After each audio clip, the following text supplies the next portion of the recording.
So today we're sitting down with Martin Jones, our middle school principal. I wanted to start off by just saying congratulations on having your real-time assessment project selected as one of 100 global education innovations. Thank you. To give a little background information, it's an initiative that's part of 100, an international organization that seeks and shares inspiring innovations in K-12 education. So maybe you can share a bit with us, what is this project, the real-time assessment? Yeah, so our focus on lifetime assessment, I guess, it started a few years ago, actually 5 or 6 years ago now, when we were looking at developing our original strategic plan. And I think, we had become aware of the work done by John Hattie and others in the areas of education that were looking to explore and identify the particular factors which most effectively improve student learning. And at that time, and still currently, some of the factors which are most noticeably connected with student learning are things like providing effective feedback, student self-reported grades, working with students to improve their sense of self-efficacy. So on the heels of that, we had a very intentional K-12 focus on looking at the way in which we could provide student feedback, teachers could provide feedback to students which would most effectively improve their learning and progress throughout the year. So we piloted in our science department actually the use of a document which students use to sort of track their assessment results throughout the year, comment on the ways in which they hoped to improve, and then continually sort of reflected on their improvements against those individual targets. We then expanded that last year in sort of an elaborated pilot program in grades 6, 7, and 11, where we introduced a lifetime tracking sheet, which was accessible by students and parents. So the information was made transparent throughout the year and instantaneous to parents as well as students, mimicking the same process, but also obviously further developing teachers' ability to provide really effective and meaningful feedback to students throughout the year. Great. So it sounds like your pilot projects went really well. Yeah, it did. How do you think this will influence what we do at Mulgrave? Well, I think it's having a huge impact already. I mean, I guess when you look at things like reporting and the traditional format for reporting, where it's largely a retrospective process in most schools, right, where parents would receive a report card grade and a comment from a teacher that sort of represents a student's progress in class up until a particular point in time. But as we know, there's quite a delay in time between when the teacher marks work and when they write those comments, and then when the comments and reports come out to parents. And in many cases, the information provided in those reports is already significantly outdated from changes in a child's learning anyway. And obviously there's a huge time demand on teachers to write those reports, which can be overly manicured to, because they're written for a particular parent audience. And we just thought that, we could leverage the best elements of the feedback process and replicate that in a real-time setting, so that parents are as aware of their child's progress as the child is, and that could replace the need for any sort of touch points with the retrospective grades, which don't necessarily support what the child's doing at that point in time. Particular time, yeah. Right. Yeah. So we're both parents.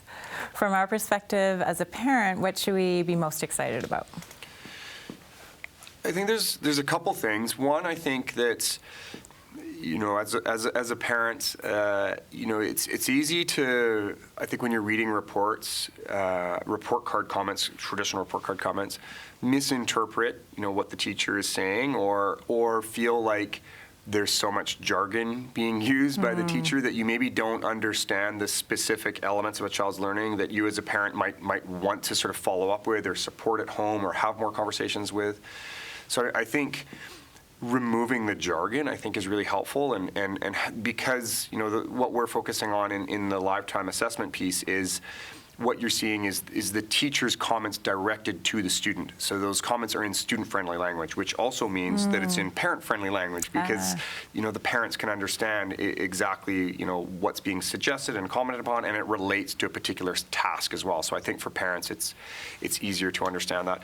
So I think that's one area. I think the other area, and this has probably been the most noticeable improvement, I think, is that it's really allowing students to develop a pretty sophisticated vocabulary around understanding how they themselves could improve their own learning. And when you talk about the self-efficacy piece, so the ability of students understanding that they themselves can actually produce results beyond what they think is possible for themselves, part of that key piece, I think, is them through the strong relationship with the teachers, understanding that if they work alongside the teachers to understand what's being suggested through the guidance and support and feedback, and then they do those things, and then they make those improvements, you get this really amazing situation in which it's a partnership of learning. And of course, then the parents are there side by side watching a child who can really accurately articulate, this was an area for growth, this is how I improved, this is what I'm going to do better or differently next time. I mean, I think from a parent's point of view, that's what you'd sort of hope that your children are doing, that they are,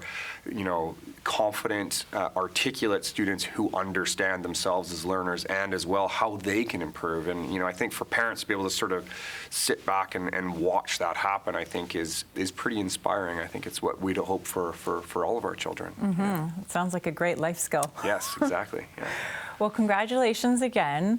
Our head of school, John Ray, was recently at a conference in Winnipeg with a bunch of the head of schools across Canada, and everyone was buzzing about this project and was really excited for us. So congratulations again. Thank you. And thanks for sitting down with us today. Yes, thanks. I think I'd like to recognize, obviously, the tremendous work of our faculty and all the colleagues I work with who, it hasn't been without its pains to sort of change these practices, and obviously there's been a huge commitment for a number of our colleagues trialing this process, working through the kinks, and it has been a clumsy process at times, and they've been amazing to work with and have provided great feedback. And I think they by and large or overwhelmingly understand the value of this process. And I guess the other thing is, this process has caused us to explore the way in which our current student information system has limitations in the way in which we want to be able to do this. So, parents will likely hear in the coming weeks of another sort of